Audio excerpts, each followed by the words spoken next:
Good morning mga kayamers. So today ipapakita ko na sa inyo kung paano tayo magpapalit ng exhaust canister.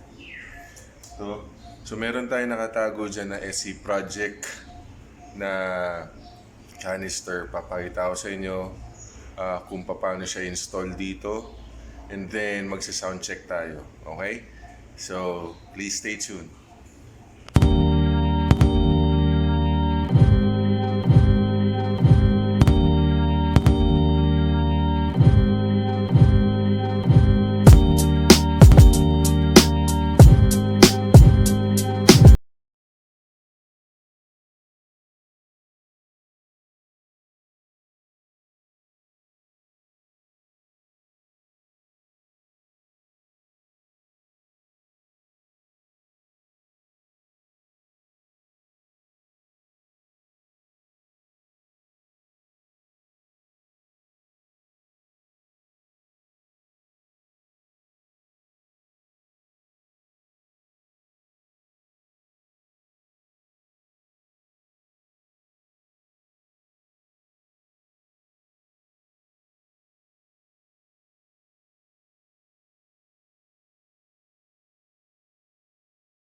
Okay, so mga kayamers, before we start, papakita ko muna sa inyo kung ano mga tools na kailangan natin for us to replace our exhaust canister. So, ito yung mga tools na kailangan lang natin, no? Isang 14 na socket wrench. Okay? Ito mga kayamers, yung iba kasi gumagamit ng long nose plies para tanggalin yung spring na nagko-connect dun sa elbow at canister. Okay, so pwede to gamitin or anything metal. Ako meron kasi akong ganito. So ito yung gagamitin ko pang tanggal ng spring. Alright, so let's start. Okay, so mga kayamers, ang una natin gagawin is tatanggalin muna natin tong ah, dalawang springs na to. Yung isa sa taas, isa sa baba. Okay? Um, Bago natin tanggalin itong screw na to. Alright? So, let's start.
Okay, so mga kayamers, natanggal na natin yung canister natin, no? Alright, so ayan siya. Okay, so next kakabit na natin yung ating SC project na canister. Same process lang pero pabaliktad naman. Okay, so please stay tuned and hope you enjoy the video.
Okay, so mga kayamers, tapos na natin install yung SC Project exhaust canister. So ayan na po siya. So next stop, sound check po tayo. Alright, stay tuned.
Alright, so mga kayamers, that's all for today.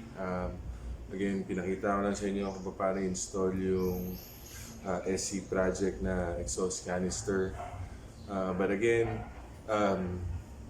nasa sa inyo po kung ano yung mga exhaust pipes na gusto nyo gamitin sa mga motor nyo. Sa akin kasi medyo hindi ko na ito ginamit, sobrang ingay. Not sure kung papasa rin sa limit ng LTO to, no?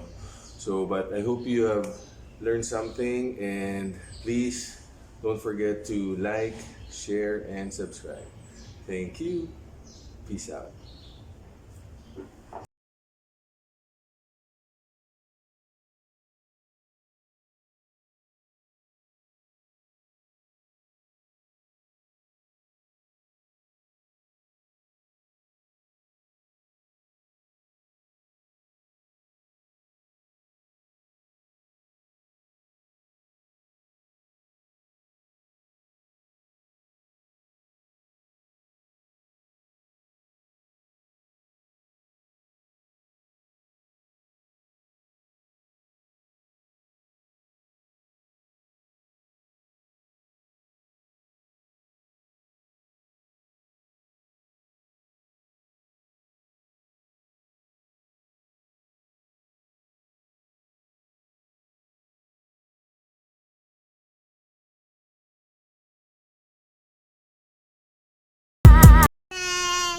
Kayamers! Oh, ikaw, Alana. Kayamers! Amers! Okay.